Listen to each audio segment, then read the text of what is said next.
Well, the Baltimore Ravens seem to be once again one of the best teams in the AFC. They're 3-1 through 4 weeks. Their one loss coming by a single point to Philadelphia on the road. They go on the road this week to face a team that, outside of the New Orleans Saints, is probably the biggest disappointment in the entire NFL right now. I'm talking about the Kansas City Chiefs. Kansas City 1-3 on the year. They've played 16 quarters of football, and in 15 of those quarters, they have been unquestionably the worst team in the entire NFL. One quarter they weren't is when they came back from a big deficit and shocked New Orleans on the road. So that, I guess, was a little ray of hope for Chiefs fans. A lot of people thought that might have turned around the season. That hope was quickly squashed last week when their division rival San Diego Chargers came into Arrowhead Stadium and really beat the Chiefs badly. Chiefs have been blown out now in both their home games this season. Last week by the Chargers, week 1 against the Atlanta Falcons. And this Chiefs team, I guess the reason why they're the biggest disappointment in the league, I think outside of New Orleans, even more disappointing than a winless team like Cleveland, is because the expectations were, it's not like they were sky high for this Chiefs team, but I think Chiefs fans expected them to contend in the AFC West. Remember, the Chiefs won the AFC West the year before last, only finished a game out last year, and dealt with a lot of injuries last year. I mean, this team, especially on the offensive side of the ball, was as banged up as any team in the league, and even on defense.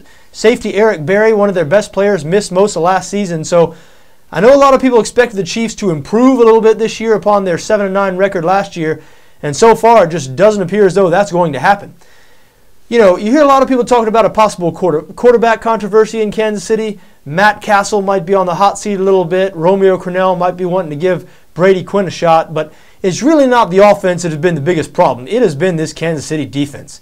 They've given up 24 points or more in every one of their games this season, and I don't think anybody saw this coming because this was a solid defense last year. I know they lost cornerback Brandon Carr in free agency, but they did get Eric Berry back, their safety who I talked about, one of their best defensive backs, got him back from injury. The Chiefs defense just hasn't looked like the same unit as we saw last year, and still have the same coordinator, Romeo Crennel, coordinating the defense as well as being the head coach. Of course, he took over as head coach when Todd Haley was fired with 3 games left last year. And Crennel has had a great history coaching defense in the NFL. His players want to play for him, so there just is no explanation for why they've been so bad this year. And it's why when I see this game this week, you really want to jump on Baltimore. Baltimore laying less than a touchdown. Again, Baltimore -6 on BETDAQ in this game, 46.5 the total. So it feels like it's really baiting you to bet on Baltimore. The Ravens have been excellent this year, as I've mentioned, especially on offense. It looks like to me the Baltimore offense might have surpassed the defense, and it's not the defense. Not that the defense has been bad this year. They might not have been quite as good as they've been over the last couple of years. It's to be expected. They're without Terrell Suggs, Ray Lewis, Ed Reed aging a bit. Still a good defense, but the offense might be even better. Ray Rice may be the best running back in the league. Joe Flacco has officially arrived. I think we can now all safely say that Joe Flacco is no longer the weak link of this Baltimore team. There just might not be a weak link. I mean, if you're trying to find a weak link on this Baltimore team, you could search for quite a while because this is a good, well-rounded team that I expect to contend for the Super Bowl come year's end. However, I don't really like this spot here. Baltimore laying 6 this week. Situationally, a good argument can be made for Kansas City here. The Chiefs, again, home underdogs. They've been blown out in their first 2 home games.